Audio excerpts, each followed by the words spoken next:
And हम आज concentration terms भी स्टार्ट कर देंगे, ठीक है?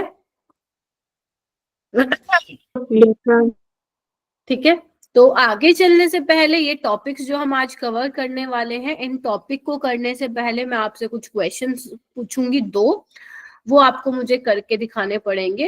ये वेटेज आपको मैंने ऑलरेडी एक्सप्लेन बता दिया था कि कौन से टॉपिक्स जो हैं आप लोगों के इंपॉर्टेंट रहेंगे इस चैप्टर में। सबसे पहले आप मुझे दो क्वेश्चन करके दिखाएंगे, देन मैं आगे चलूंगी। तो पहला क्वेश्चन, ये मैंने वही है कल वाला जो मैंने आप लोगों को बोला था कि कल आप लोग थे चुप, तो मैंने आपको असाइनमेंट में नहीं दिया था कल का, बस मैंने आपसे यही रिक्वेस्ट की थी कि जितना मैंने क्लास में क्वेश्चंस करवाए हैं वो आप घर पे सॉल्व करके जरूर देखेंगे। अब आई डोंट नो कितने बच्चों ने किए हैं, कितने बच्चों ने नहीं किए तो बड़ी ही गंदी बात है, और जिन्होंने किए हैं वो बहुत अच्छी बात है।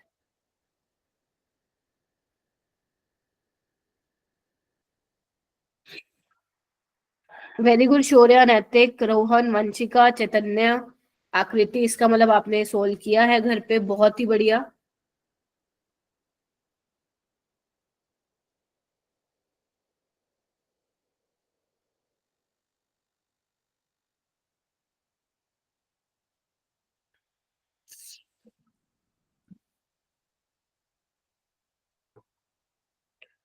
शाबाश। पहुलप्रीत, क्या होगा बेटा? Option B. Option B, C4H10 होगा। Yes ma'am. ओके, बाकी और किसी ने सोल्व किया है, क्या आएगा? Ma'am D. Ma'am option D. B. B. D. Okay, कोई बी बोल रहा है, कोई डी बोल रहा है, मतलब AC तो नहीं होगा फॉर श्योर फिर। तो वी हैव टू चेक भाई कि क्या होना चाहिए, बिकॉज आंसर तो मेरे को भी नहीं मालूम है, निकाल के देखना पड़ेगा इसका। जिसका DR है, CR है, आओ देखते हैं। मेरे ख्याल से डी होना चाहिए, बाकी देख लेते हैं। आइए, तो ये वही वाला वैसा वाला क्वेश्चन है ना जैसे हमने कल क्लास में सॉल्व किया था। 500 ml of Yes, ma'am. Gaseous hydrocarbon है, बर्न किया गया Yes, है ma'am. एक्सेस ऑफ O2 में, कंबशन रिएक्शन, हमें नहीं पता बेटा वो कौन सा हाइड्रोकार्बन है, तो हम यहाँ पे जनरल इक्वेशन, मैंने आप लोगों को बोला था कि याद रखना, बड़े ही फायदे में रहोगे। जनरल इक्वेशन इस तरीके से आप लिखते हो, CXHY x plus y by 4 moles of O2 gives x mole of CO2 and y by 2 moles of water। ये हमारी जनरल इक्वेशन होती है, ठीक है? ओके, नाउ अपने को क्या, अगर हम बेटा इसकी बात करें तो 1 मोल है, x प्लस वाई बाय 4 मोल है, x मोल है, y बाय 2 मोल है, तो मैं इसको ऐसे लिख सकती हूँ, ये मेरे पास, अगर मैं STP पे बात करूं तो मैं बोल सकती हूँ 22.4 लीटर होगा इसका वॉल्यूम, और इसका होगा x plus Y by 4 times of 22.4 litre, और इसका होगा x इंटू 22.4 लीटर, और इसका होगा y बाय 2 इंटू 22.4 लीटर। बोलो हाँ के ना? Yes, ma'am. और आपको क्या दिया हुआ है Yes, अकॉर्डिंग टू स्टेटमेंट? जो आपका क्वेश्चन है वो क्या है, 500 ml है ये हाइड्रोकार्बन, और जब कंबशन रिएक्शन हुई तो 2.5 लीटर आपको ये मिला है, 3 लीटर आपको वाटर वेपर मिला है। तो आपको बताना है मॉलिक्यूलर फॉर्मूला, यानी कि बेसिकली जब तक आपको एक्स वाई नहीं पता होगा आप डिटरमाइन नहीं कर सकते हो मॉलिक्यूलर फॉर्मूला इसका क्या होगा। तो वही हमें निकालना है कि कौन सा अपने को हाइड्रोकार्बन लिया होगा। तो बस स्टार्ट करते हैं फिर इसमें। तो हम ये बोल सकते हैं कि 2.5 लीटर CO2 से मुझे 500 ml मिल रहा है। अब इसको आपको लीटर में चेंज कर लो आप लोग, 500 इंटू 10⁻³ लीटर, बोलो। Yes ma'am. 0.5 लीटर। ठीक है, ओके लीटर में है। ओके, तो x लीटर कितना मिलेगा, या x, क्योंकि मैं x इंटू 22.4 इसलिए नहीं ले रही हूँ क्योंकि वो आगे जाके कैंसिल हो जाएगा, तो वो कितना होगा 500 इंटू 10⁻³ बाय 2.5 इंटू x, और ये किसके बराबर है हमारा 22.4 के, बोलो। Yes ma'am. तो यहाँ से x की वैल्यू Yes, ma'am. कितनी निकल के आएगी? मैम 5। 5 आ रही है, सभी निकालेंगे। जिसका 5. बी आंसर आ रहा था, क्या आप लोगों ने यही अप्रोच लगाई थी क्या? ma'am. Yes ma'am. Yes, ma'am. Yes, तो ma'am. फिर आप लोगों का 5x5 क्यों नहीं आ रहा था, 4 क्यों आ रहा था? इसको आपको सॉल्व करना है, 10 को ऊपर ले जाओ, 25 20 पे तो ये कैंसिल ही हो गया अपना। ठीक है, Yes, ma'am. ठीक मैम है। मैम x इंटू 22.4 नहीं होगा? कहाँ पे? मैम वहाँ x वो जो आपने एरो लगा रखा है उससे पहले। ओ ओके, फिर यहाँ पे 1 करो आप लोग, एक सेकेंड, यहाँ पे 1 लिख लो फिर। यस राइट, समझ गए मैंने क्या किया? मैंने ये किया x इंटू 22.4 लीटर से 22.4 लीटर मिल रहा है ना, तो मैं ऐसे भी तो लिख सकती हूँ x लीटर से 1 लीटर, क्योंकि वो 22.4 कैंसिल हो जाएगा। देख चलो मैं ऐसे ले लेती हूँ, लो अगर कंफ्यूजन हो रही है तो ये कैंसिल ही हो जाना है ना आगे। तो x यहाँ पे क्या आ जाएगा? 5 हो भी जाएगा, बताओ। Yes ma'am. Yes, चलो, ma'am. अगर x5 आ गया है, वैसे ऑप्शन, अच्छा 2 ऑप्शन में है बेटा 5, ऐसे ही सेम इसके लिए भी कर लोगे कि 3 लीटर वाटर वेपर से हमें कितना मिल रहा है? 500 इंटू 10⁻³ तो y/2 इंटू 22.4 लीटर से कितना मिलेगा हाइड्रोकार्बन? तो 500 10⁻³ इसको आप नीचे भी लेके आ सकते हो, ठीक है, into 3 into y/2 into 22.4 litre is equal to 22.4, ये कैंसिल हो जाएगा। अब y कितना आएगा तुम लोगों का? 12. 12। 12 आ रहा है? Yes ma'am. यस, y आ यस गया मैम। 12। तो यानी कि हमारा जो C5H12 इसका आंसर होगा, यानी कि x कितना है हमारा? 5 है और h कितना है? 12 है। तो C5H12 का कंबशन हुआ है इसमें, ये आपको बताना था। क्लियर है आप सबको? बताइए। Yes ma'am. Yes, इस ma'am. तरीके से तो मैंने तभी बोला था इक्वेशन ना बड़े, आपको दिख रहा होगा कि मैम को टाइम लग गया यहाँ पे सोल्व करते, लेकिन ये आपको मैं सिखा रही थी इसीलिए। बट जब आप लोग को खुद क्वेश्चन करके, जब आप लोग असाइनमेंट के क्वेश्चन करेंगे, आप मॉड्यूल के क्वेश्चन लगाएंगे, तो आप इतना जल्दी जल्दी इसको कर लेंगे ना, बहुत कम टाइम लगेगा इसमें सॉल्व करने का। तो यस, ये टाइप के क्वेश्चन बनते हैं। आपको इस तरीके से दे देंगे, कोई फलाना गैसियस हाइड्रोकार्बन है, उसका कंबशन कराने पे इतना लीटर हमें वाटर वेपर और CO2 मिलेगा, तो बताओ भाई क्या हाइड्रोकार्बन रहा होगा। तो इस तरीके से तुम निकाल सकते हो, ठीक है। एक क्वेश्चन इस तरीके से बनता है, जो मैंने तुम्हें कहा था नीट में आया था, याद हो तो तुम्हें, ये नीट का PYQ है। अब Yes, इसमें क्या ma'am. बोला है, करो एक बार ट्राई करो।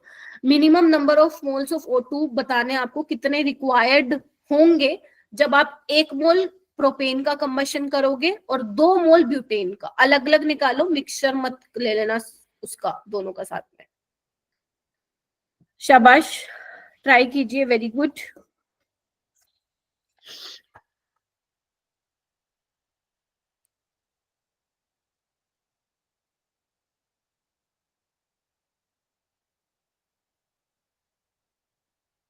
बेटा जो बच्चे लेट आ रहे हैं थोड़ा सा जल्दी आया करो, है ना। अपनी 8:45 की क्लास होती है एंड 10 मिनट ऊपर हो चुके हैं।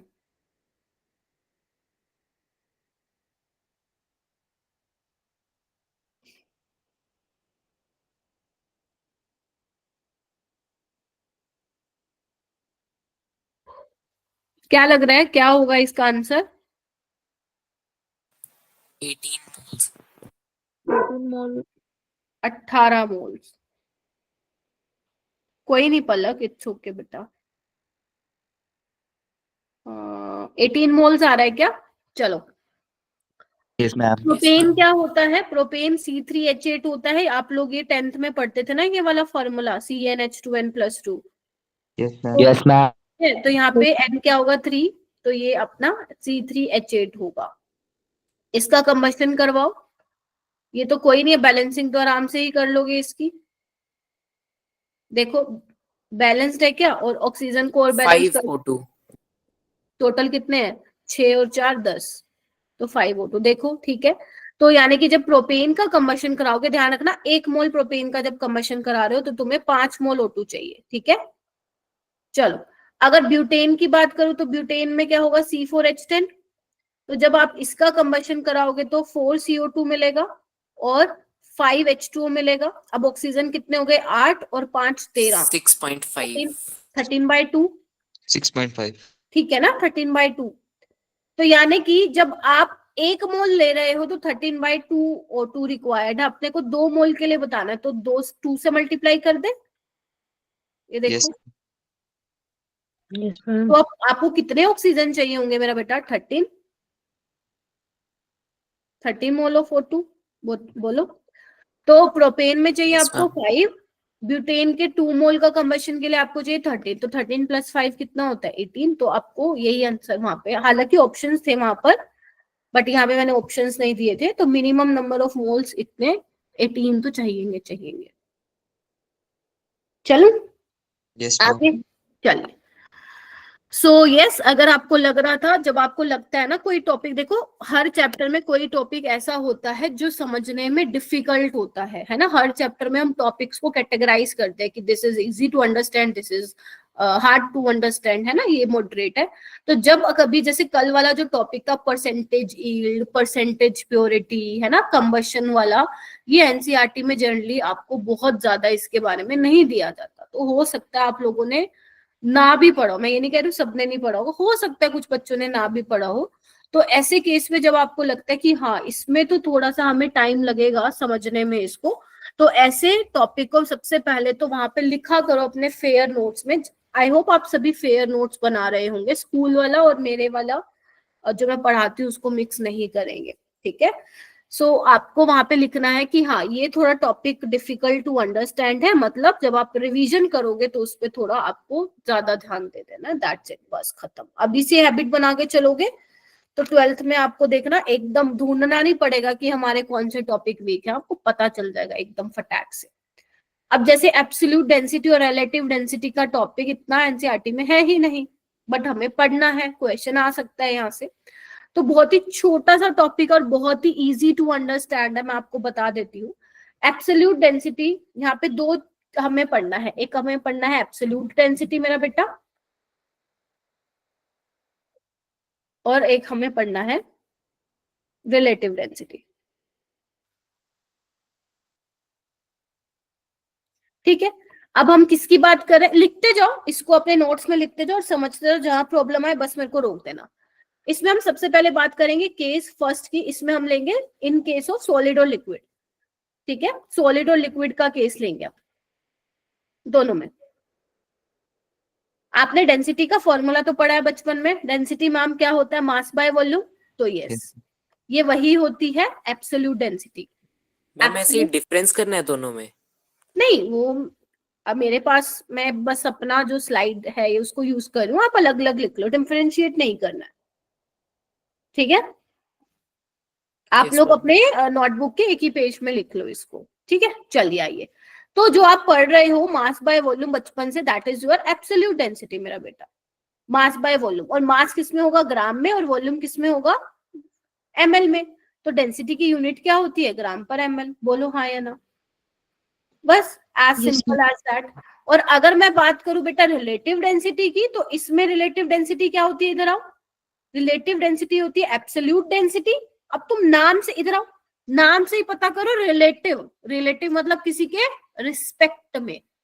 तो रिलेटिव डेंसिटी क्या होती है, absolute density by density water density at 4 degree Celsius. And हमें पता है जो वाटर की डेंसिटी होती है शौर्या, वो 1 ग्राम पर एमएल होती है, सबको मालूम है। तो अगर 1 ग्राम पर एमएल होती है तो इसका मतलब रिलेटिव डेंसिटी एब्सोल्यूट डेंसिटी के बराबर ही तो आ गया। बोलिए क्या कहते हो। Yes Yes, ma'am. ma'am. तो मैम फर्क क्या हुआ है, तो सेम ही है, बिल्कुल सेम है, लेकिन लेकिन लेकिन आपकी एब्सोल्यूट डेंसिटी की यूनिट होती है ग्राम पर एमएल, लेकिन रिलेटिव डेंसिटी की कोई यूनिट नहीं होती। व्हाई, बिकॉज ऊपर भी डेंसिटी है, ग्राम पर एमएल में आएगी एब्सोल्यूट डेंसिटी, नीचे भी डेंसिटी है, तो यूनिट तो कैंसिल हो जाएगी। तो जो आपकी रिलेटिव डेंसिटी होती है वो, बोलो, यूनिटलेस होती है। यूनिटलेस होती है।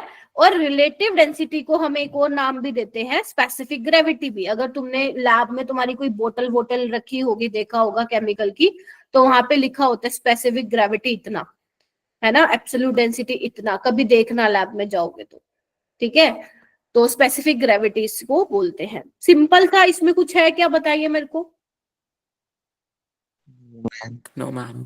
बताओ, इसमें से कुछ समझ नहीं आया तो मेरे को बोल दो कि मैम दोबारा आप समझाओ, नहीं तो मैं फिर आगे चलते हैं, आगे आगे, क्योंकि आगे आज हमें कंसंट्रेशन टर्म्स पढ़नी है, जो कि इससे तो बहुत ज्यादा वेटेज रखता है वो टॉपिक, ठीक है। तभी मैं इसको जल्दी जल्दी निपटा रही हूँ। ग्राम पर एमएल मेरा बेटा, mass is in gram and volume is in gram, sorry millilitre, है ना। तो ग्राम पर ml। क्वेश्चन करते हैं इसके बेस पे, कैसे क्वेश्चन मैम पूछे जा सकते हैं, लिखो। Find density of 10 gram nitric acid that is HNO3 in 50 ml of solution. ऐसा क्वेश्चन आएगा, सिंपल सस्ता सिंपल क्वेश्चन। और एक क्वेश्चन और लिख देती हूँ, find specific gravity of 40 gram urea in 100 ml solution. चलिए बहुत ज्यादा इंपॉर्टेंट नहीं है टॉपिक, मैं सीधा बता रही हूँ। जब आप लोग कभी 12th में पहुंचने के बाद रिवाइज करेंगे मोल कॉन्सेप्ट वाले चैप्टर को, you can also ignore like this topic. सिर्फ एक इसमें वेपर डेंसिटी वाला जो है ना पार्ट, वो इम्पोर्टेंट है, बट ये ठीक है, कर लो, इजी है और सिलेबस में भी है।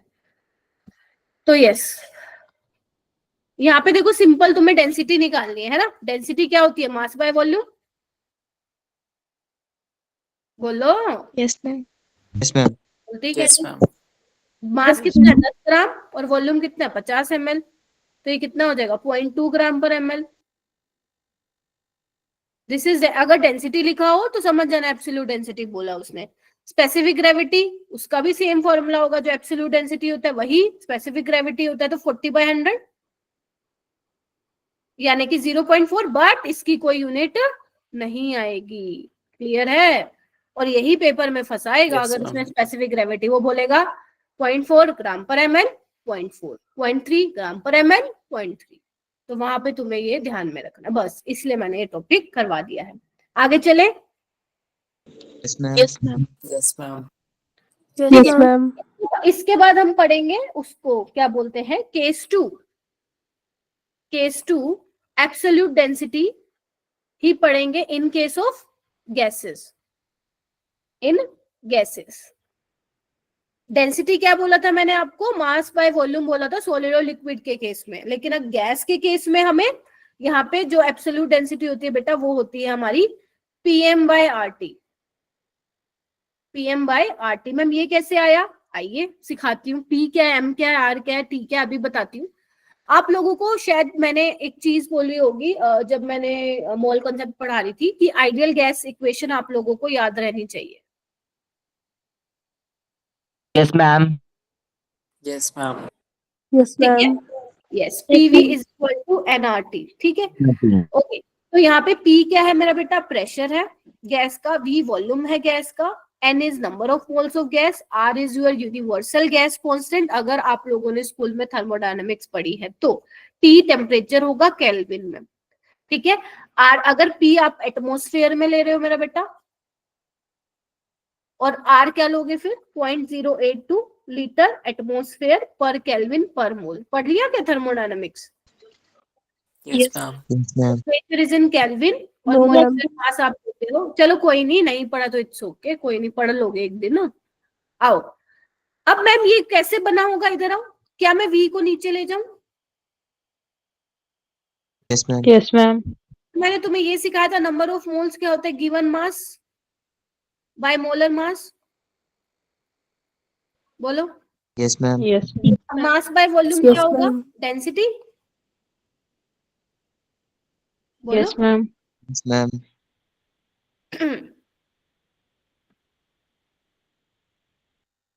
तो मैं इसको ऐसे लिख देती हूँ, डेंसिटी को आप ऐसे भी लिखते हो। बोलो। तो डेंसिटी क्या हो जाएगा? PM/RT नहीं हो जाएगा? बोलो। Yes ma'am. सोचो सोचो। एंड जो हमारा एब्सोल्यूट डेंसिटी है वो किस में आना चाहिए? ग्राम पर ml में। आएगा क्या? आइए चेक करते हैं। अगर आपका प्रेशर ATM में है, मोलिकुलर मास ग्राम पर मोल में है, टेम्परेचर केल्विन में है, और R की यूनिट है एटमॉस्फेयर, लीटर एटमॉस्फेयर पर केल्विन पर मोल। ध्यान से समझ लो, ऐसे नहीं सोचा मैम ये क्या है मुश्किल, पूछ लो मेरे से दोबारा, कोई दिक्कत नहीं है। लेकिन ऐसा जज नहीं करोगे मैम हमें तो नहीं आ रहा, हम तो नहीं पढ़ने के, ऐसा नहीं सोचना आप लोगों को। ATM से ATM गया, पर केल्विन से पर केल्विन गया, पर मोल से पर मोल गया। आंसर देखो किस में आने वाला है तुम्हारा? कहाँ गया? ग्राम पर मोल ये चला गया। ओके, एब्सोल्यूट डेंसिटी आएगी आपकी गैसेस के केस में ग्राम पर लीटर, नोट ग्राम पर एमएल। आ जाएगा क्या ग्राम पर लीटर? देखो आ गया आंसर हमारा, यस मैम। यूनिट आ गई ना। दैट इज व्हाई मैंने यहाँ पे प्रेशर एटीएम में लिया है, आपका molar mass is in gram per mole, temperature is in kelvin and R is in your, R बेटा होता है यूनिवर्सल गैस कांस्टेंट, ये कांस्टेंट होता है जिसको आप यूज करते हो थर्मोडायनेमिक्स वाले चैप्टर में, ठीक है। और स्टेट्स ऑफ मैटर में आप इसको यूज करते हो, क्योंकि स्टेट्स ऑफ मैटर चैप्टर आप लोगों का डिलीट हो गया है, तो हो सकता है कुछ बच्चों को ये इक्वेशन भी ना पता हो, लेकिन मैं आपको ये जरूर बोलूंगी बेशक चैप्टर डिलीट हो गया है लेकिन ये इक्वेशन आप लोगों को मालूम होनी चाहिए। तो absolute density in case of gases में किस में होगी? ग्राम पर लीटर में होगी। हाँ जी बेटा। मैम यूनिवर्सल गैस कांस्टेंट की वैल्यू तो 8.314 जूल पर मोल पर केल्विन नहीं वो होती सब है? जब वो भी होती है, बहुत सारी यूनिट होती है इसकी, कैलोरी में भी होती है, जूल में भी होती है, जूल पर केल्विन पर मोल होती है, लेकिन जूल वाली आप तब लेते हो जब एनर्जी की बात कर रखी होती है, बिकॉज एनर्जी की यूनिट जूल में होती है। हम प्रेशर की बात कर रहे हैं, प्रेशर एटमॉस्फेयर में हम ले रहे हैं, बार में हम ले रहे हैं, तो इन दैट केस आप ये यूनिट लोगे 0.0823 लीटर एटमॉस्फेयर पर केल्विन पर मोल, ठीक है। तो प्रेशर Yes, की ma'am. यूनिट क्या है? प्रेशर की यूनिट हम क्या ले रहे हैं? आर की यूनिट उसी के अकॉर्डिंग डिपेंड करेगी। एनर्जी की यूनिट जूल ले, मतलब एनर्जी की यूनिट क्योंकि जूल होती है, फिर उसके अकॉर्डिंग हम आर की जो यूनिट लेंगे वो भी जूल पर केल्विन पर मोल में लेंगे, ऐसे डिसाइड करते हैं हम लोग, ठीक है। चलिए, हो जाएगा क्या ये? Yes, ma'am. Yes, ma'am. चलो, उसके बाद हम, ये हो गया अपना absolute density in case of gases. अब हम बात करते हैं रिलेटिव डेंसिटी। तो रिलेटिव डेंसिटी क्या होगी किसी के रिस्पेक्ट में मेरा बेटा? तो क्या होती है? डेंसिटी ऑफ अ गैस, लिखो density of a gas with respect to another gas, बोलो। At same temperature and pressure. तो एक बात बताओ, अगर मान लो मेरे पास रिलेटिव डेंसिटी है, कोई एक गैस है उसकी डेंसिटी को मैं ρ1 मान लेती हूँ, दूसरी वाली को ρ2 मान लेती हूँ, तो ये कितना आएगा? P, बोलो बोलो, P m1 by RT, because temperature और प्रेशर सेम है। P2 ρ2 में क्या आएगा? PM2 by RT, बोलो हाँ के नहीं, बोलो, बिकॉज R तो कांस्टेंट है, तो आप कोई भी ले लो गैस, उसका R तो सेम ही रहेगा 0.02। प्रेशर और टेम्परेचर सेम है, इसलिए यहाँ पे मैंने T1 P1 P2 T2 use नहीं किया, लेकिन मॉलिक्यूलर मास अलग होगा, क्योंकि जो तुम एक फलाना गैस ले रहे हो उसका मोलर मास कुछ और होगा, दूसरे वाले का कुछ और होगा। तो यहाँ पे देखो ना, ये तो कैंसिल आउट हो गए, तो बचा क्या? तो रिलेटिव डेंसिटी आ क्या गया मेरा बच्चों? बस molar mass of first gas bye molar mass of second gas, बोलो। Yes, ma'am. ऐसे ही यहाँ पे एक होता है वेपर डेंसिटी, ये तुमने सुना होगा पक्का, स्कूल में सुना होगा या कहीं और सुना होगा। वेपर डेंसिटी सुना है तुम लोगों ने? वेपर डेंसिटी क्या होता है? Density of gas, density of gas with respect to, इसमें अपन कौन सी लेते हैं डेंसिटी? H2 गैस की लेते हैं डेंसिटी ऑफ। ये आपको बेटा याद करना पड़ेगा कि डेफिनेशन क्या है, तभी उसी से हम फॉर्मूला बना पाएंगे, ठीक है। अब एक बात बताओ, अपने पास रिलेटिव डेंसिटी क्या होती थी? m1 by m2, ठीक है। यहाँ पे भी मान लेते हैं m1 by m2 vapour density, but जो सेकंड वाला है अपनी जो गैस किसके जिसके रिस्पेक्ट में हम देख रहे हैं वो तो H2 गैस है, और H2 गैस का तो मोलर मास हमें पता ही है 2 ग्राम पर मोल, तो यहाँ पे मैं 2 ना लिख दूं, फिर बोलो नीचे, Yes, ma'am. बोलो क्या कहते हो? ये बड़े काम की चीज है, यहाँ पे असर्शन रीजन बना हुआ है तुम्हारा कि वेपर डेंसिटी क्या होता है? मॉलिक्यूलर मास बाय 2 होता है, बोलो क्या कहते हो? या तुम ये लिख दो, मॉलिक्यूलर मास क्या हो जाएगा? Vapour density into 2। एक चीज याद रख लो, पता चले तुम उल्टा करके आ जाओ पेपर में, एक याद रख लो, ये याद कर लो बस कि वेपर डेंसिटी क्या होता है? Molecular mass by 2। तो मैंने अभी तक तुम्हें क्या क्या पढ़ाया? इधर आओ दोबारा से। मैंने तुम्हें सबसे पहले एब्सोल्यूट डेंसिटी बताई इन केस ऑफ सॉलिड और लिक्विड, एब्सोल्यूट डेंसिटी में वही सिंपल जो तुम बचपन से पढ़ते आ रहे हो, मास by volume, densities in gram पर ml। रिलेटिव डेंसिटी कुछ नहीं होता, एब्सोल्यूट डेंसिटी होता है, लेकिन यूनिट लेस होता है, कोई यूनिट नहीं होती है। फिर 2 क्वेश्चन की। फिर हमने एब्सोल्यूट डेंसिटी देखा गैसेस के केस में, तो एब्सोल्यूट डेंसिटी होता है pm/rt, densities in gram per litre, absolute density. Relative density कुछ नहीं है, relative density is equal to the molar mass of, ratio of molar mass of 2 gases. Vapour density क्या होता है, मोलिकुलर मास बाय 2, खत्म। ठीक है, जैसे अगर मैं क्वेश्चन लिखूं, find density of O2 at 2 atm and 400 kelvin, ये तुम्हें निकालना है। और एक find relative density of SO2 with respect to CH4 at same temperature and pressure, ये तुम्हें निकालना है।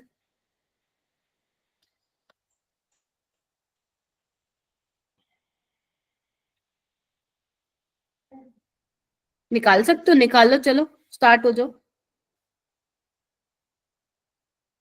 युवराज आया क्या, युवराज है क्या क्लास में?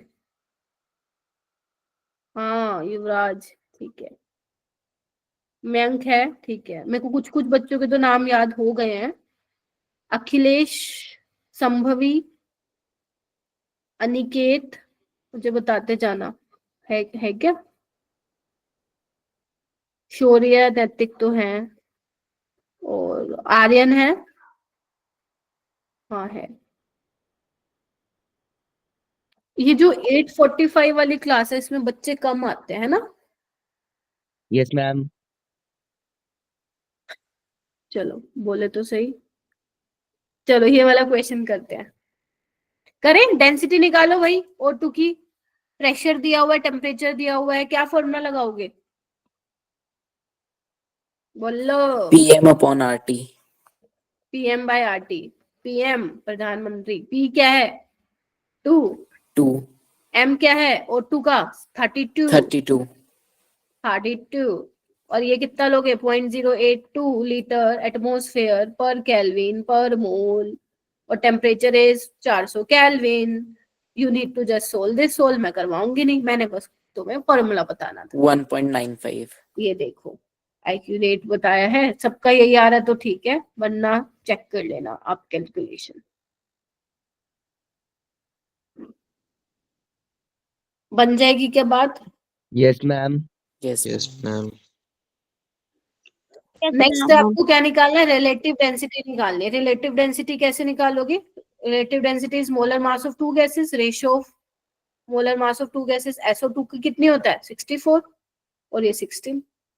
4 नहीं आ जाएगा? Yes ma'am. Yes ma'am. Confirm करो और गिव मी थम्स अप। हाँ मैम, हो जाएगा। क्योंकि बेटा टॉपिक तो ये मत सोचना कि आसान होंगे, टॉपिक कुछ कुछ होंगे जिसमें आपको थोड़ा सा ध्यान देना पड़ेगा, बट हाँ समझ आएगा, वो मैं आपको बोल सकती हूँ। अगर नहीं आएगा तो नहीं आ रहा है तो रोक देना मेरे को कि मैम फिर से समझाओ, नहीं आया, सीधी सी बात है। चुप रहोगे तो फिर तो मेरे को मालूम ही नहीं पड़ेगा कि पल्ले पड़ा या नहीं पड़ा।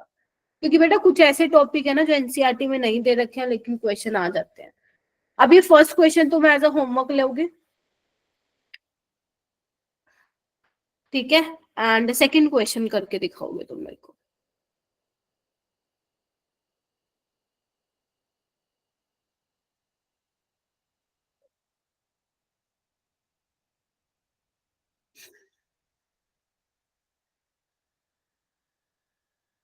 सेकंड क्वेश्चन करके दिखाओ।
हाँ बताओ रेनू।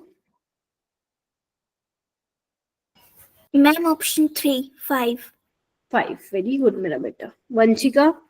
ऑप्शन 3 5 ठीक है, बाकी किसी और ने नहीं निकाला? क्यों नहीं निकाला, क्या था इस क्वेश्चन में? मैम 5। वो मैम कह रहा है 5 कि हाँ, वो कह रहा है कि एक गैस है जिसका जो फॉर्मूला है वो ये है ना। वेपर डेंसिटी आपको दे रखी है, एक्स की वैल्यू बतानी है, तो आपको एक्स की वैल्यू निकाल लो, वही निकालनी है। तो वेपर डेंसिटी क्या होता है? Molecular mass by 2। सीओ का कितना होता है, जल्दी बताओ। अच्छा सॉरी, वेपर डेंसिटी तो दे ही रखी है। हाँ, तो कितना हो जाएगा molecular mass? 70 into 2, 140। Yes ma'am. तो बस, तो एक्स को क्या रखूं कि ये आ जाए? 5 रखोगे। 12 5 से कितना होता है, जल्दी बोलो। 60। 60 60 60 और 16 5 जा 80। कितना आ गया? 140। या फिर ऐसे भी कर लो इसको, एक्स सी सी का कितना होता है आपका? 12, है ना, plus 16x is equal to 140। ऐसे भी कर सकते हो। तो 28x इज इक्वल टू 140, तो x कितना आ जाएगा? 5 आ जाएगा। बोलो। Yes ma'am. तो इसका आंसर क्या आ जाएगा मेरा बेटा? ऑप्शन 3 आ जाएगा। कर लोगे? Yes ma'am. यस चलो। मैम चलो, अब फाइनली हम स्टार्ट करेंगे हमारा नया टॉपिक, दैट इज पीओएसी। अब मैम ये पीओएसी क्या चीज है, आइए मैं बताती हूँ। सुना है किसी ने पीओएसी के बारे में? No ma'am no ma'am. किसी ने नहीं सुना? चलो कोई नो मैम चलिए आइए मैं बताती हूँ पीओएसी क्या है। देखो, पीओएसी है तुम्हारा प्रिंसिपल ऑफ एटम कंजर्वेशन। जैसे तुम वो पढ़ते थे ना, law of conservation of mass, वैसे ही अपना, जैसे आप बोलते थे उसमें मास कंजर्व्ड रहता है, तो इसमें एटम के मोल्स जो हैं वो कंजर्व्ड रहेंगे। That is your POAC. अब ये क्या होता है, क्यों हम पढ़ रहे हैं, कहाँ हम यूज करेंगे, वो मैं बताती हूँ। देखो, पीओएसी ना तुम वहां पे यूज करोगे जहां पे तुम्हें बैलेंसिंग का कुछ भी समझ में नहीं आ रहा। Getting my point? बच्चा उसको वहां पे यूज करेगा जहां पे उसको आइडिया नहीं है बैलेंस्ड केमिकल इक्वेशन की, वहां पे पीओएसी यूज करेंगे। जहां पे हमारे पास केमिकल इक्वेशन बैलेंस्ड है, वहां पे तो तुम लोग स्टोइशियोमेट्री वाला वो जो अपने पढ़ते आए हैं अब तक, इतने दिन से पढ़ रहे हैं, वही यूज करो। ठीक है, तो कहाँ पे यूज करोगे? जहां पे बैलेंसिंग का कुछ लेना देना वहां पे नहीं होगा। तो यहाँ पे वो क्या कह रहे हैं, POAC is a conservation of mass की तरह ही है, इसमें एटम्स कंजर्व रहते हैं।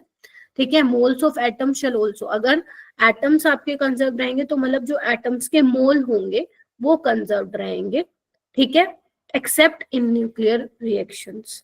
ठीक है, न्यूक्लियर रिएक्शंस में नहीं रहेंगे। जैसे मान लो मैं तुम्हें दे रही हूँ बेटा, a प्लस बी से c प्लस डी मिल रहे हैं, तो यहाँ पे अगर आप पीओएसी लगा रहे हो, अब पीओएसी आप a पे लगा सकते हो, b पे लगा सकते हो। ठीक है, तो आप क्या बोलोगे? कोई जनरल इक्वेशन है, आप बोलोगे यहाँ पे कि number of moles of, let say आप पीओएसी लगा रहे हो a पे, या मैं एक काम करती हूँ, कोई रिएक्शन, इसमें एक काम करते हैं, रिएक्शन लिखते हैं यहाँ पे। एक रिएक्शन है, चलो बाद में उसको समझते हैं, पहले देखो क्या लिखा हुआ है इसमें। This principle is fruitful for the students when they do not get the idea of balanced chemical equation in the problem. The strategy here will be around a particular atom. ठीक है, एक एटम को पकड़ के ही उसके चारों तरफ हमारा घूमेगा question. We focus on an atom and conserve it in that reaction. This principle can be understood by, वो अभी आगे हम करेंगे।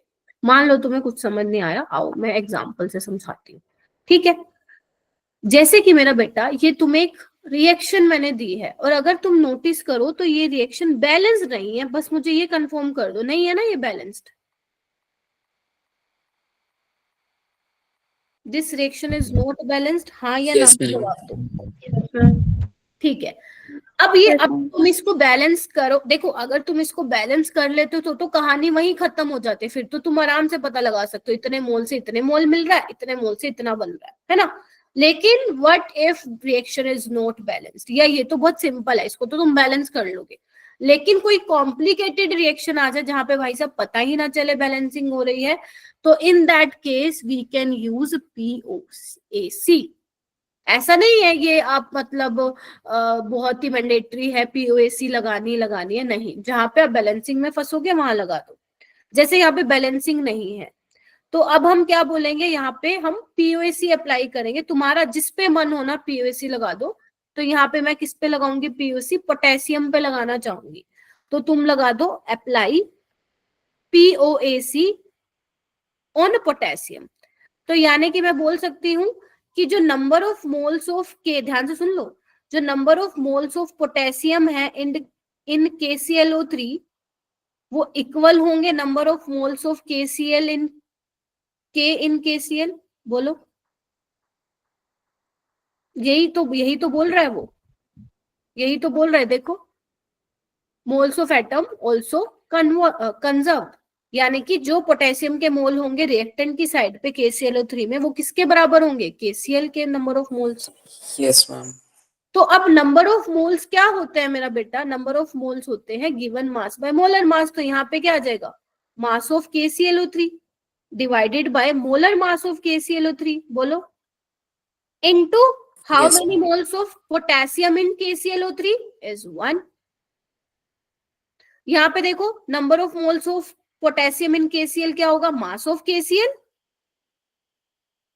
divided by molar mass of KCl into how many moles of potassium in KCl?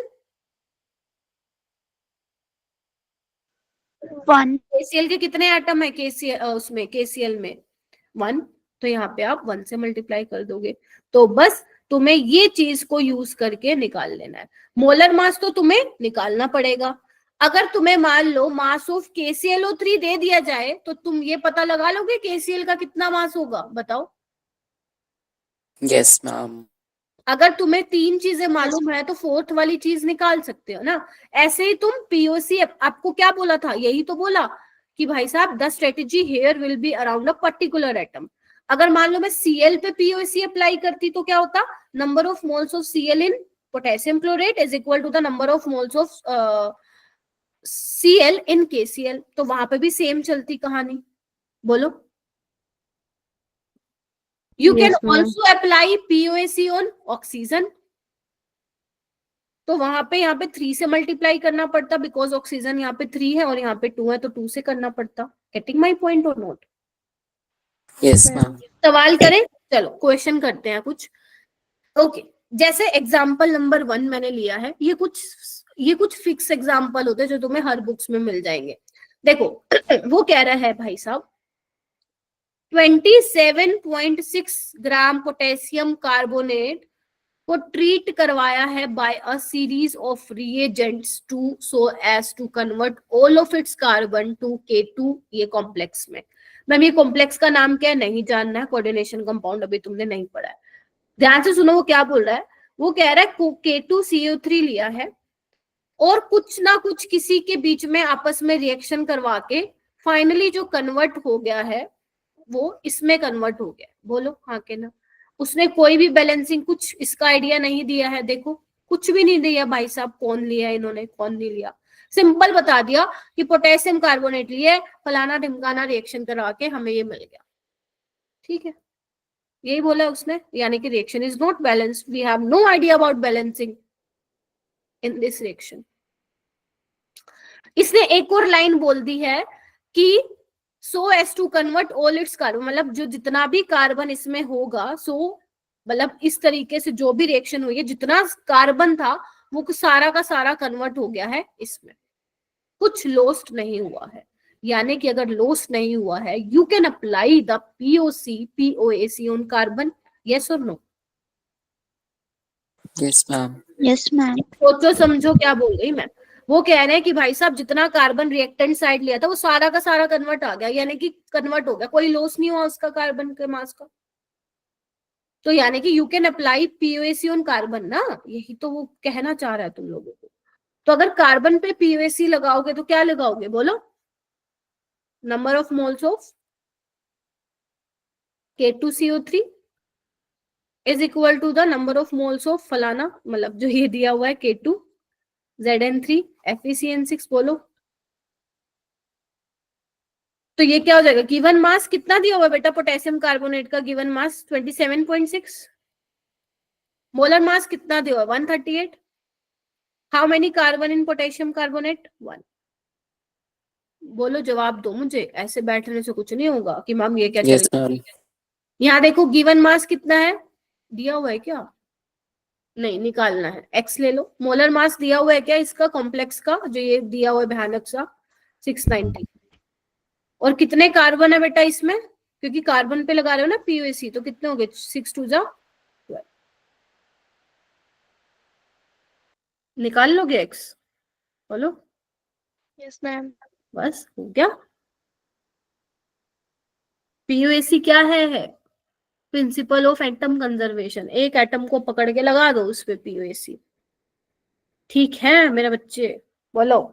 एक और question करना है, एक और क्वेश्चन करते हैं, Yes, so that और कॉन्फिडेंस आए।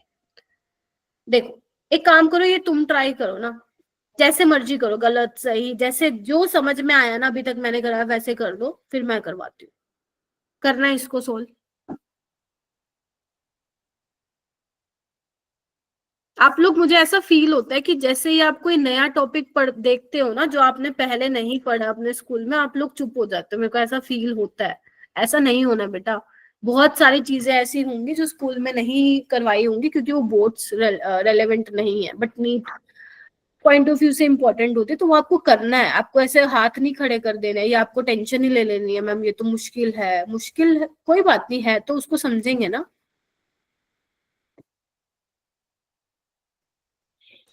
तभी बेटा मैंने इस चैप्टर में 8 लेक्चर दिए हैं, 8 लेक्चर। वैसे ये 5 दिन का लेक्चर, 5 दिन का चैप्टर है, बट 8 देने का यही मेरा मोटिव है, ताकि आप ज्यादा से ज्यादा क्वेश्चन क्लास में ही सोल्व करें। नहीं तो क्या है इस चैप्टर में, 4 दिन में खत्म है ये चैप्टर।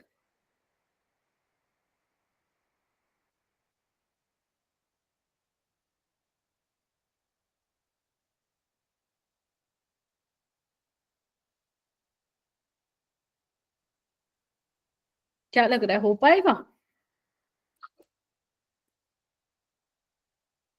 पाहुलप्रीत, रेनू, वंशिका, प्रद्युमन, युवराज, युवराज मेरे को आज दिखाई नहीं दे रहा बेटा, संभवी, आकृति, अर्पित, हो पाएगा क्या? Aryan, चौरिया, Mayank, Harsha. Option B, ma'am. 2.16 ग्राम आ रहा है क्या? Yes, ma'am. Yes, ma'am. चलो, और किसका आ रहा है मुझे एक बार कंफर्म कीजिए।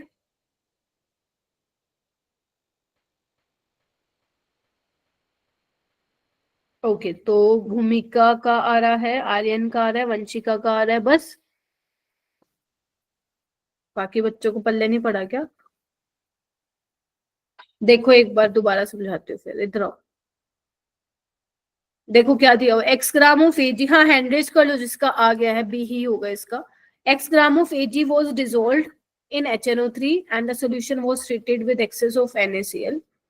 देखो बोल रखा है कि एजी लिया है, HNO3 और एक्सेस ऑफ NaCl लिया है ना, और आपको AgCl मिल रहा है। आपको आपको बिल्कुल पता ही नहीं लगाना कि इसमें बैलेंसिंग हो रही है नहीं हो रही है, इट्स ओके, ठीक है, क्योंकि हमारा वैसे भी काम चल जाएगा। ये कितना लिया, एक्स ग्राम लिया है, और ये कितना लिया 2.87। तुम्हें ये बताना है AgCl कितना प्रेसिपिटेट होगा, तो बताओ किस पे लगाऊं मैं POC, AG। किस पे लगाऊं, मुझे सारे बच्चे बताएंगे। AG. Silver AG. AG सुनते हो, AG सुनते हो, उस पे लगाना है, ठीक है।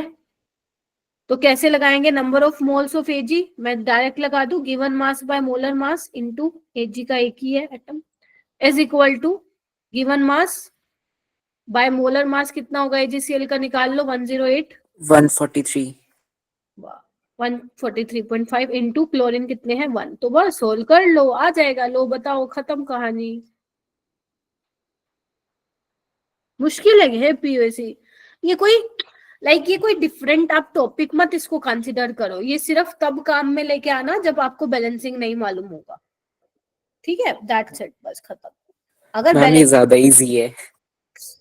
अच्छा, जब बैलेंसिंग आपको पता होगी तो अपने को वही करना है, स्टोइशियोमेट्री वाला लगाना है, इतने मोल से इतना मिलेगा, ये क्वेश्चन घर पे कर लेना, ठीक है।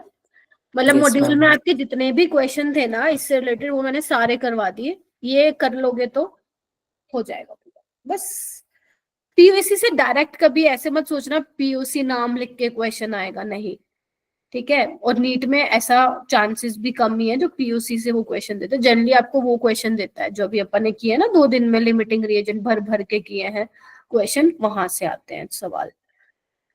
चलो फाइनली पानी पी लो, मस्त मजे से पी लो, रिलैक्स हो जाओ, सर दर्द हो रहा है तो पानी पी लो, चाय पी लो, जो पीना पी लो। अब हम स्टार्ट करें कंसंट्रेशन टर्म्स। चलो चलो जल्दी से पानी वानी पियो। और जो ये बच्चे भाग रहे हैं, क्यों भागते हो भाई तुम लोग हैं?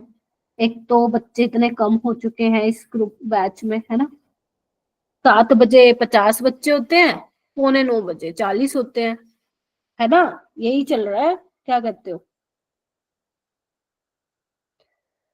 आप लोगों को ना? Yes, ma'am. एक मैंने ना एक चीज नोटिस किया, आप लोगों का ओरिएंटेशन में जोश बहुत ही गजब का होता है, क्लास में आके क्या हो जाता है आप लोगों को? हाँ, ओरिएंटेशन में तो इतने सवाल पूछ लेते हो टीचर से, बस पूछो ना, ठीक है। और क्लास में आके पता नहीं क्या ही हो जाता है। ऐसे लगता है क्या कि ये नीट में मैम ये सब पढ़ना पड़ेगा हमें? बच्चों का मन नहीं करता क्लास में आने का। हाँ यस, ये क्या बोल रहे हैं, कह रहा है युवराज यहाँ पे बस 3 बजे वाले आते हैं। 3 बजे वाले कौन से, समझी नहीं मैं। 3 बजे क्या है? अच्छा चलो चलो कभी लगाएंगे तुम्हें। अच्छा ओके, चलो करें फिर। चलो सॉल्यूशन स्टार्ट करते हैं। हालांकि अगर तुम अपना रिसेंट जो एनटीए ने सिलेबस दिया है नीट का, उसमें ये मेंशन नहीं है मोल कॉन्सेप्ट ऑफ केमिस्ट्री में, वो मेंशन है तुम्हारे 12वीं का चैप्टर है ना सॉल्यूशन नाम का, शायद नहीं पता होगा, पता भी नहीं करना तुम्हें, वहां पे है। Yes, ma'am. लेकिन जो अवंती में टेस्ट होंगे संडे को, उसमें ये वाला टॉपिक भी पूछा जाएगा। और वैसे भी सही रहता है अगर तुम 11th में ही सीख लो थोड़ा बहुत, तो 12th में मैं तुम्हें ये बोलूंगी कि हाँ मैंने पढ़ाया था ना, ठीक है।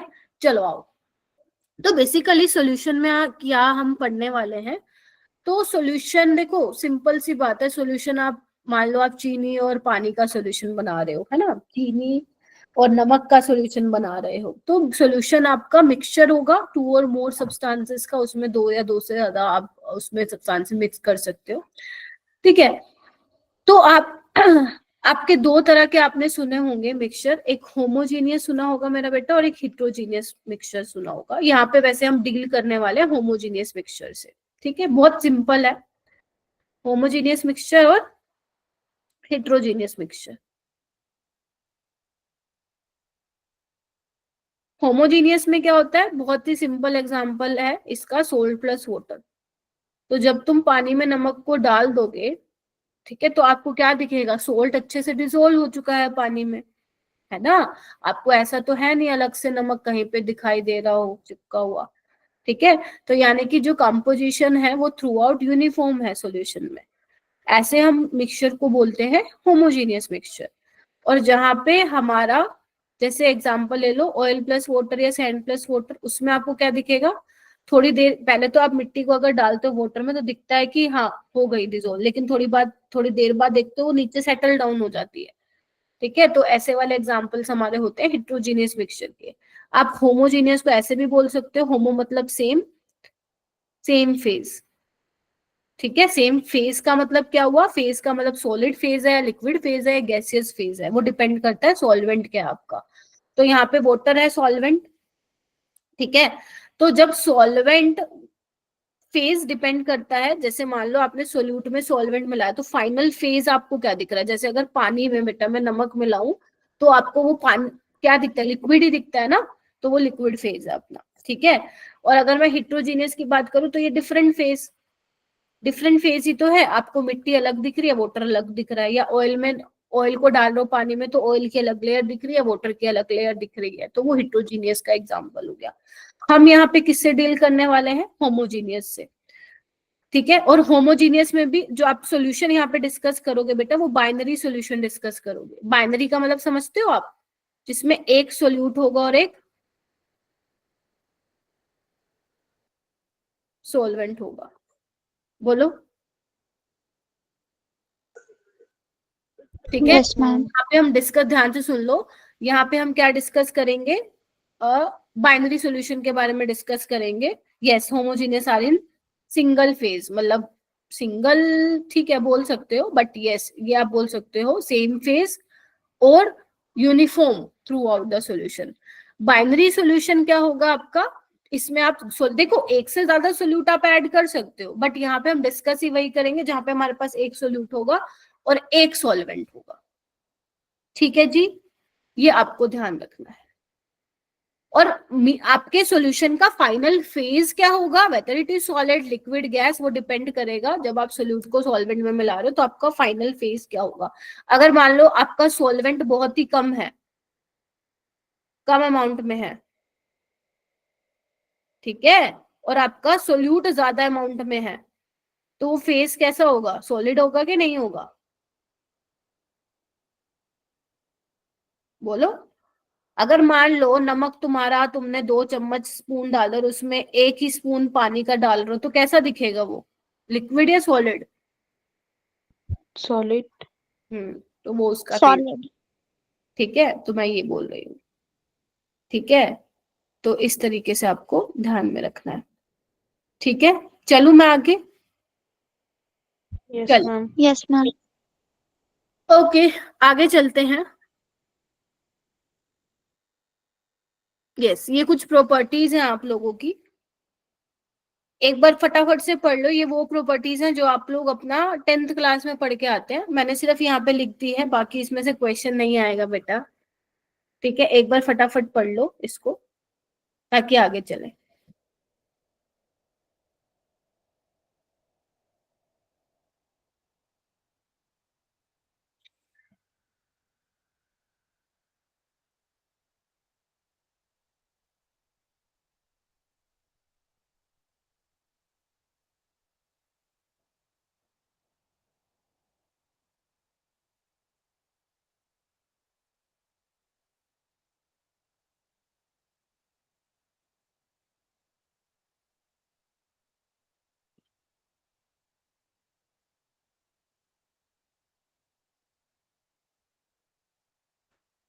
चले, Yes, ma'am. Yes, ma'am. Yes, ma'am. Yes, ma'am. चलिए।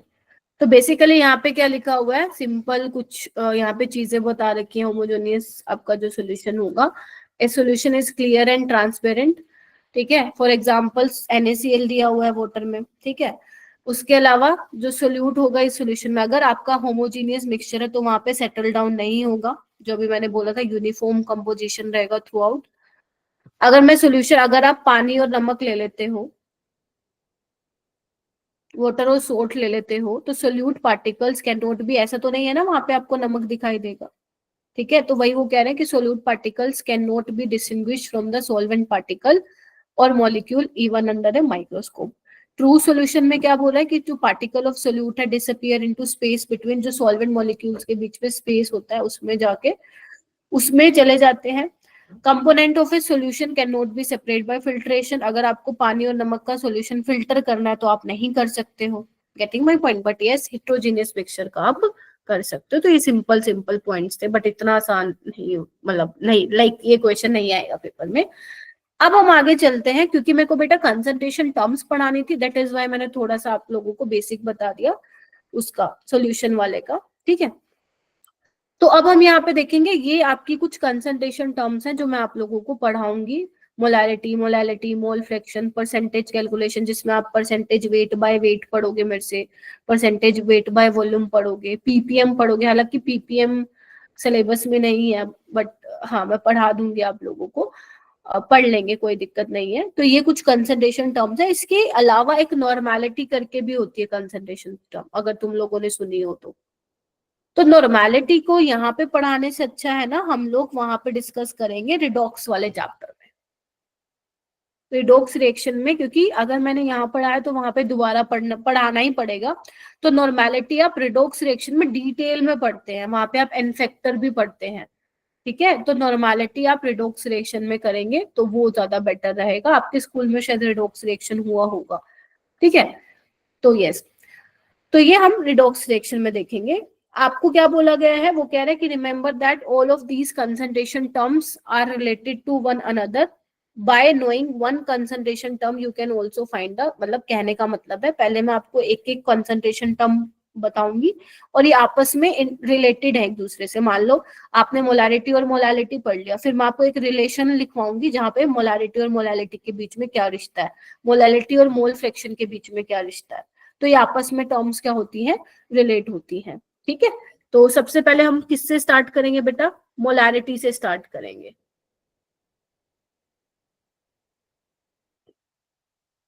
ठीक है। चलो, तो बेसिकली मोलारिटी होता क्या है, मोलारिटी आपकी कंसर्न, इससे हाँ इससे पहले एक चीज और, आपने दो टर्म सुनी होंगी, क्वालिटेटिव और क्वांटिटेटिव, सुना है क्या? Yes, ma'am. Yes ma'am. Qualitative मतलब क्या होता है, क्वालिटेटिव में सिंपल अपन ये बोलते हैं कि आपका सॉल्यूशन डाइल्यूट है या कंसंट्रेटेड है, बस हम डाइल्यूट और कंसंट्रेटेड की बात करते हैं। अगर मान लो किसी में पानी सॉल्वेंट ज्यादा मिला हुआ है, ठीक है, किसी में मान लो पानी आपने किसी चीज में बहुत ज्यादा डाल दिया, ठीक है, मान लो 1 चम्मच आपने सॉल्ट लिया है और उसमें एक बोतल भर के क्या डाल दिया, पानी डाल दिया, तो वो सॉल्यूशन बहुत डाइल्यूट है, वहां पे जो आपका नमक है उसकी कॉन्सेंट्रेशन काफी कम हो जा रही है। कंसंट्रेटेड का मतलब क्या है, वहां पे आपकी सोल्यूट की कंसंट्रेशन ज्यादा है, ठीक है।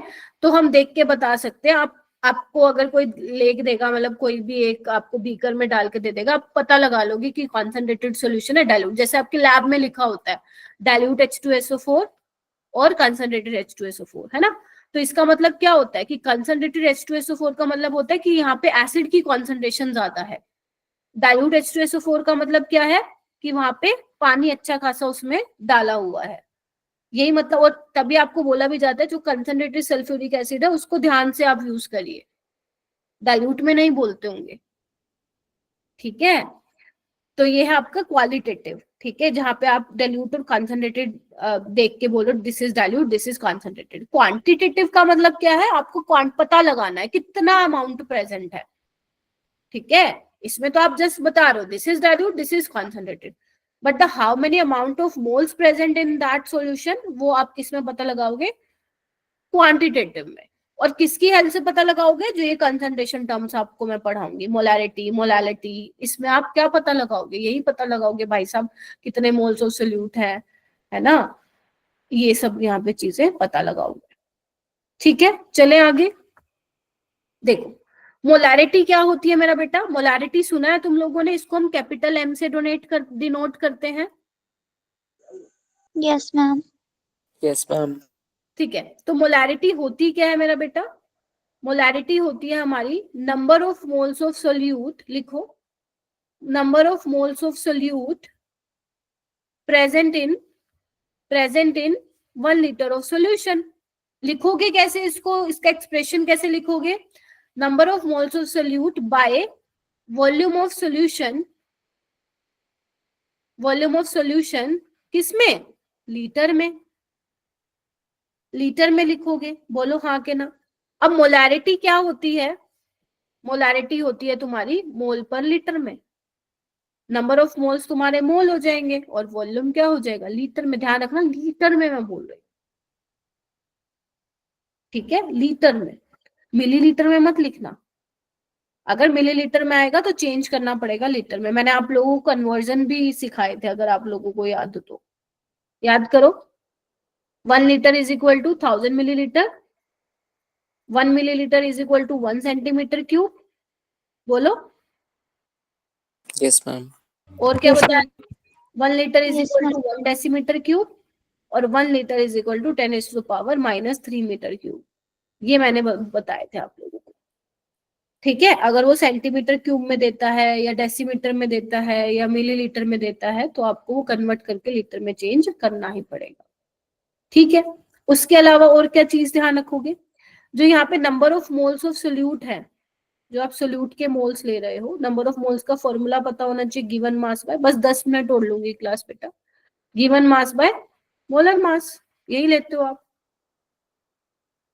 ठीक है, कैसे समझोगे, देखो आपको मैं एक एग्जांपल बताती हूँ। अगर मान लो कोई आपको बोल रहा है बेटा 2 molar NaOH solution, 2 molar NaOH solution है, तो इसका मतलब क्या हुआ, 2 मोलर NaOH का मतलब क्या हुआ कि 2 moles of NaOH present in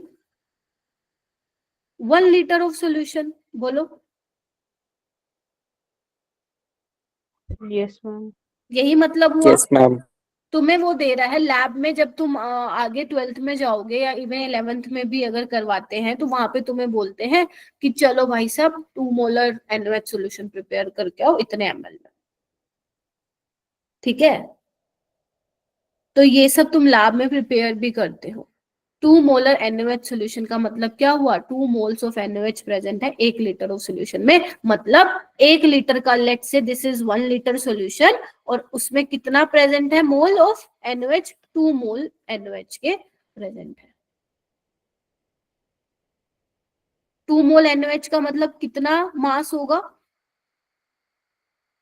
80 ग्राम हुआ ना, बोलो। Yes, ma'am. अरे बोलो ना, 2 मोल्स ऑफ NaOH कितना मास हो गया, बता दो। मोल्स क्या होता है, given mass by molar mass, given mass हमें नहीं पता, मोलर मास 40 होता है इसका, तो x कितना हो जाएगा, 80 ग्राम नहीं हो जाएगा, यानी कि तुमने 80 ग्राम NaOH लिया हुआ है, कितने में, 1 लीटर सॉल्यूशन में, यही मतलब हुआ। Yes ma'am. Yes, ma'am. तो फील समझो क्या है मोलैरिटी। ठीक है, उसके अलावा और क्या करना है, और कुछ चीजें हैं जो तुम्हें ध्यान रखनी है।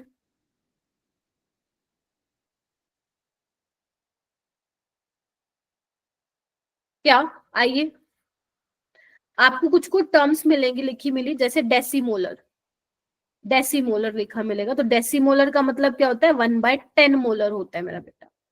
डेसीमोलर का मतलब क्या होता है, 1/10 मोलर होता है, लिख लो ये, तुम्हें लिखे मिलेंगे बुक्स में, डेसीमोलर 1/10 मोलर। सेंटीमोलर मतलब क्या होता है, 1 और बेटा एक चीज मैं बता रही हूँ, घर से 100 molar. वरना पता ही नहीं लगेगा चल क्या रही है चीजें। सेंटीमोलर, एक होता है सेमी मोलर,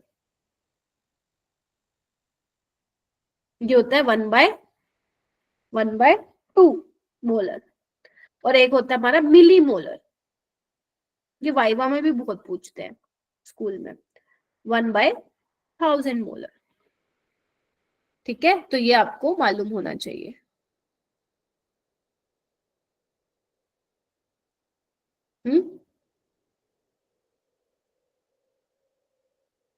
ठीक है मेरे बच्चों, क्वेश्चन करेंगे, टेंशन मत लो, अभी तो सिर्फ कॉन्सेप्ट समझा रही हूँ। ठीक है, तो मोलारिटी सबको समझ में आ गया, यूनिट समझ में आ गई, मोल पर लीटर कैसे आई, ध्यान रखना 1 लीटर में आप बात करते हैं, मतलब 1 लीटर कह रही हूँ, लीटर में हम बात करते हैं, तो ध्यान रखना इस चीज का। दूसरी चीज आती है बेटा इफेक्ट ऑफ टेम्परेचर और डाइल्यूशन। मतलब अगर मान लो तुम्हारे पास एक सॉल्यूशन बना हुआ है, तुम ऊपर से डाइल्यूट करे जा रहे हो उसको, मान लो तुम पानी मिलाए जा रहे हो, तो क्या मोलारिटी में कोई चेंज आएगा, और मोलारिटी में अगर चेंज आएगा तो क्या टेम्परेचर में चेंज आएगा क्या, तो आंसर इज यस। जो मोलारिटी है वो डिपेंड करेगी टेम्परेचर के चेंज होने से।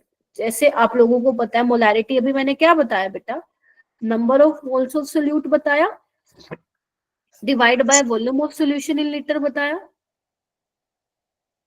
ठीक है, अब एक बात बताओ, टेम्परेचर वॉल्यूम पे तो डिपेंड करेगा ही करेगा, है ना, ये तुम 4 स्लो में पढ़ते हो, Yes, ma'am. मैटर आता है, बट कम वक्त वो चैप्टर ही हटा दिया गया। टेम्परेचर बढ़ेगा तो वॉल्यूम, बेटा माइक म्यूट करो, अमित माइक म्यूट। हाँ, टेम्परेचर बढ़ेगा तो वॉल्यूम बढ़ेगा, अगर वॉल्यूम बढ़ेगा तो मोलारिटी क्या हो जाएगी, कम हो जाएगी। क्या कहते हो बताओ? अगर तुम Yes, ज्यादा ma'am. डाइल्यूशन करोगे कॉन्सेंट्रेशन कम हो जाएगी ना, यही तो बोला। अगर मान लो एक बोल रखा है डाइल्यूट H2SO4, एक बोल रखा है मान लो कंसंट्रेटेड H2SO4, इसका मतलब क्या हुआ, इसमें एसिड की कॉन्सेंट्रेशन ज्यादा है, इसमें कम है, मतलब पानी ज्यादा मिला रखा है इसमें।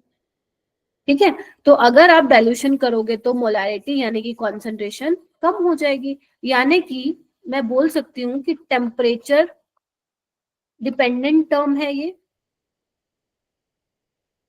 डिपेंडेंट, बोलो molarity is temperature dependent. Yes ma'am. Yes, ma'am. ठीक है, तो यहाँ पे वही लिखा हुआ है, molarity changes with temperature of the solution, increase in temperature generally decrease the molarity.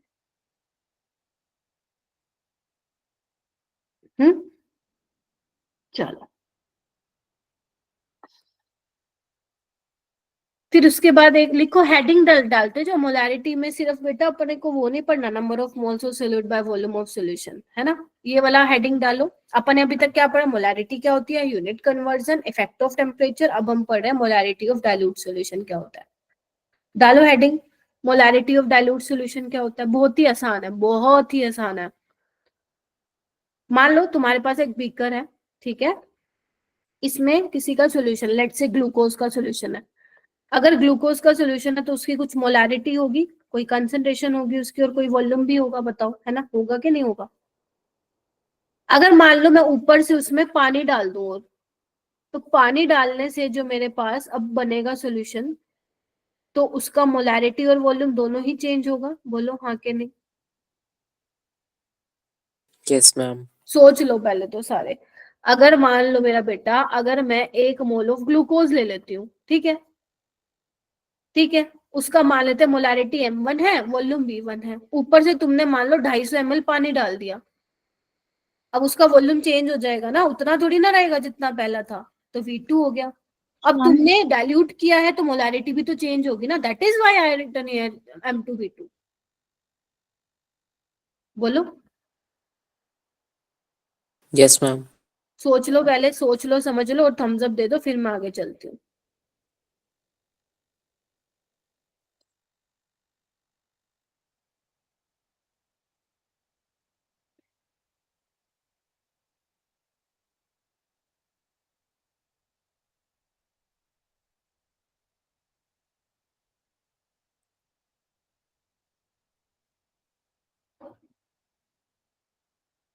ठीक है,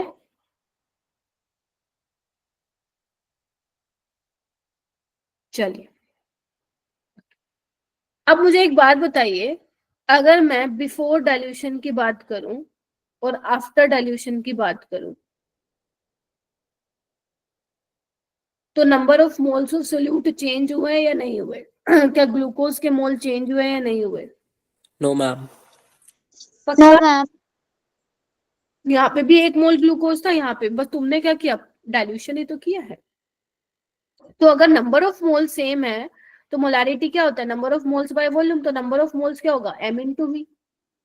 तो यहाँ पे मैं लिख दूं, this is m1v1 is equal to m2v2, बोलो, because number of moles of glucose, अगर मैं एग्जांपल, जो मैंने एग्जांपल लिया है, number of moles of glucose is same,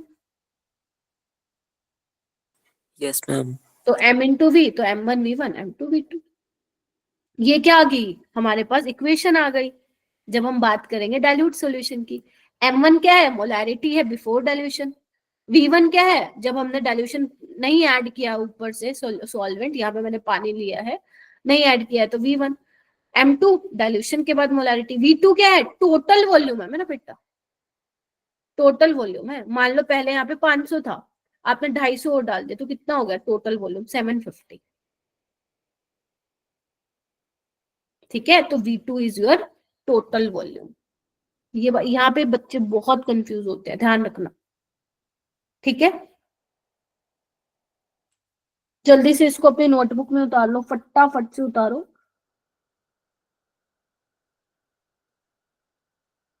उतारो उतारो, और मुझे कंफर्म करो, यस मैम कर लिया है।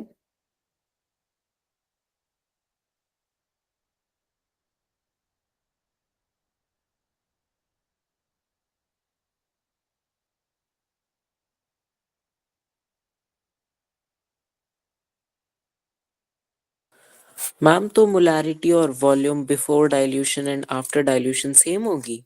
कौन वॉल्यूम? Yes ma'am. नहीं, यहाँ पे V1 वॉल्यूम है, यहाँ पे V2 है। अरे बाबा, तो अपन मैम ने ये लिखा ना, इक्वेशन के अकॉर्डिंग तो वो देखो इक्वल ना, नहीं ये है। लिखा है ना अपन ने, number of moles of glucose before dilution is equal to number of moles of glucose after dilution, यही लिखा है ना। नंबर ऑफ मोल्स क्या होता है? मोलारिटी इनटू वॉल्यूम होता है ना मेरे बेटा। Yes ma'am. बट ये किसकी मोलारिटी? Before dilution. वॉल्यूम किसका है? Before dilution. तो ये किसके बराबर होगा? M2V2। V1 V2 कैसे बराबर होगा? Yes M1 ma'am. V1 M2 V2 के बराबर होगा यहाँ पे। ठीक है, यस मैम। चलिए, बहुत इंपॉर्टेंट क्वेश्चन था, मतलब बहुत इंपॉर्टेंट टॉपिक है। उसके बाद है मोलारिटी ऑफ मिक्सचर। मान लो तुमने क्या किया, लेट से एक सॉल्यूशन ले लिया, लेट से HCl का ले लिया सॉल्यूशन, ठीक है। इसकी मोलारिटी M1V1 है, ठीक है। तुमने एक और सॉल्यूशन लिया HCl का, उसकी मोलारिटी मान लो M2V2 है, मान लो होगा कोई और कंसंट्रेशन का, और एक और ले लिया HCl, इसका मान लो इसकी मोलारिटी हो जाएगी M3V3। तो अब तुम्हें इन तीनों को तुमने भैया साहब मिला दिया, तो फाइनल मिक्सचर की मोलारिटी कितनी होगी ये आपको बताना है। समझे? तुमने क्या किया, सॉल्यूशन लिया, इनकी मोलारिटी M1V1 है, अलग अलग सॉल्यूशन के M2 M3, तुमने क्या किया, मिक्स कर दिया उसको। मिक्स करने के बाद जो फाइनल मोलारिटी आएगी मिक्सचर की, वो क्या फॉर्मूला होगा? M1V1 M2V2, क्योंकि मैंने 3 लिए हैं यहाँ पे, M3V3 bye V1 plus V2 plus,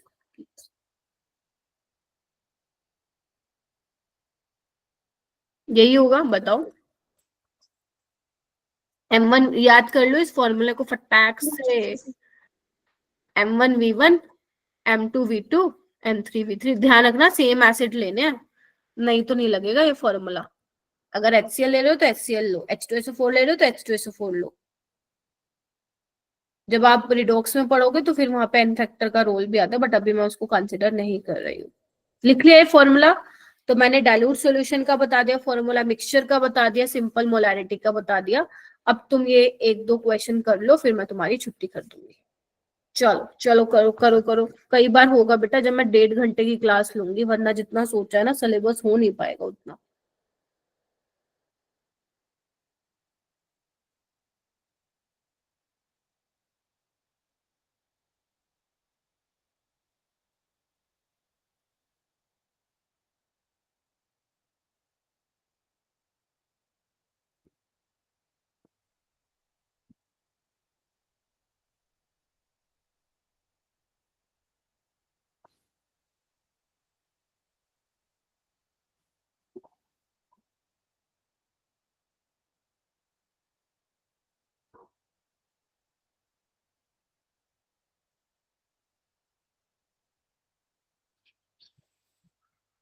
solve करो बेटा।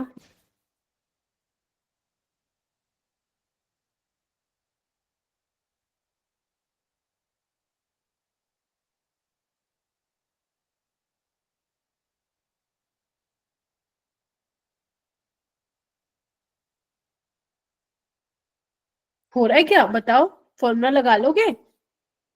नैतिक, आर्यन, शौर्य, यस मैम, ट्राई कर रहा हूँ। Yes, ma'am. अर्पित, रोहन, युवराज, रेनू, आकृति, तुषार, मयंक, अंजलि, वेदिका, सृष्टि, सोनाक्षी, रुद्राक्ष, मनप्रीत। फॉर्मूला क्या होगा इसमें बताइए? फॉर्मूला क्या लगाऊंगी मैम? सॉल्यूशन का क्या होगा मोलारिटी मिक्सचर की, बताओ? M1V1 Ma'am, plus mass moles upon volume.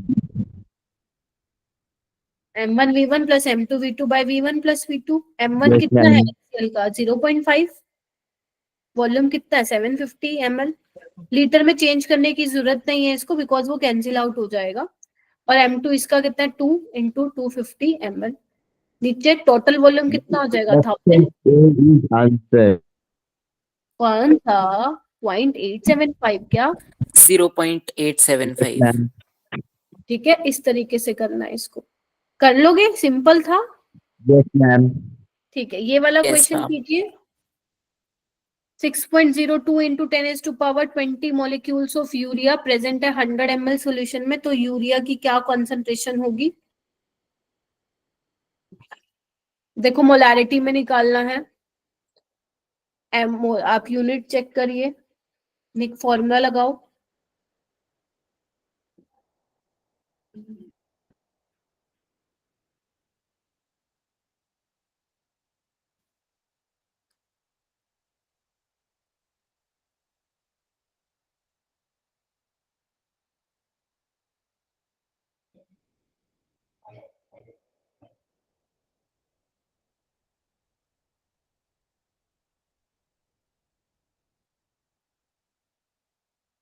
क्या फॉर्मूला लगाओ? हाँ, हैंड रेस करो, चलो बस मुझे ये बता दो फॉर्मूला क्या लगाओगे। Very good Vanshika, Aryan.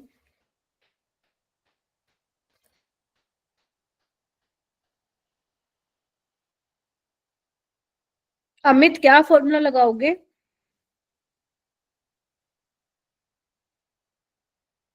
आदित्य क्या फॉर्मूला लगाओगे? श्रुति, सृष्टि, सुनीता, वंशिका, वेदिका, अच्छा वंशिका ने तो कर लिया, ठीक है। युवराज क्या फॉर्मूला लगाओगे? सिर्फ 2 बच्चे बस। शौर्य, मयंक, अरे बब्बा मोलारिटी का फॉर्मूला क्या होता है? Ma'am, number of moles of solute upon volume of solution number in of liter. Moles of, यहाँ पे सोल्यूट तुम्हारा यूरिया है, ठीक है। उसको Yes, ma'am. 100 ml, नीचे क्या आता है? वॉल्यूम ऑफ सोल्यूशन आता है। अब सोल्यूशन का मतलब क्या है? सोल्यूशन किससे मिलके बना होता है? सोल्यूट और सॉल्वेंट से। Yes, ma'am. सोल्यूट तुम्हारा यहाँ पे यूरिया Yes, है, ma'am. सॉल्वेंट तुम्हारा पानी लिया होगा इन्होंने, कोई नहीं। नंबर ऑफ मोल्स कैसे निकालोगे? मॉलिक्यूल से एवोगैड्रो नंबर से डिवाइड करो भाई। Yes, ma'am. वैसे ही की है। और Yes, वॉल्यूम ma'am, कितना? वैसे ही किया। 100 ml, लेकिन लीटर में चेंज करना है तो ऊपर 1000 आ जाएगा, because 1 ml is equal to 10⁻³ litre. तो बस ये कैंसिल, 2 से Yes, 2 ma'am. और ये कितना बच गया अपना? 3, 0.01 आ गया ये तो। Ma'am Yes, 0.01 ma'am. ये ठीक है। याद है। ऐसे करना था, और ये PYQ है तुम्हारा नीट का, ठीक है। बाकी क्वेश्चन हम नेक्स्ट क्लास में करेंगे, और फिर मोलालिटी भी स्टार्ट, बाकी कंसंट्रेशन टर्म्स भी करेंगे, ठीक है। आज के लिए इतने ही, क्योंकि टाइम ज्यादा हो गया, ठीक है। इसको अच्छे से प्लीज कर लीजिएगा, क्योंकि अगर आपको लग रहा है कि मैम ये हमने पहले पढ़ा ही नहीं, तो आपको बेटा ज्यादा क्वेश्चन इसमें लगाने पड़ेंगे। जो कॉन्सेप्ट मैं करा रही हूँ उसको पढ़ते जाओ। अगर मान लो नहीं समझ में आया, मान लो भूल गए, रिवाइज करते थे हम दोबारा, रिकॉर्डिंग देखो क्या बताया था मैंने, ठीक है। तो नेक्स्ट क्लास में हम बाकी की इसको ही आगे कंटिन्यू करेंगे, एंड कॉन्सेंट्रेशन टर्म्स को फिर हम फिनिश करेंगे, ठीक है। बस 2 दिन का और लेक्चर रह गया ये, फिर ये खत्म, ठीक है बच्चों? Yes, ma'am. यस। Yes.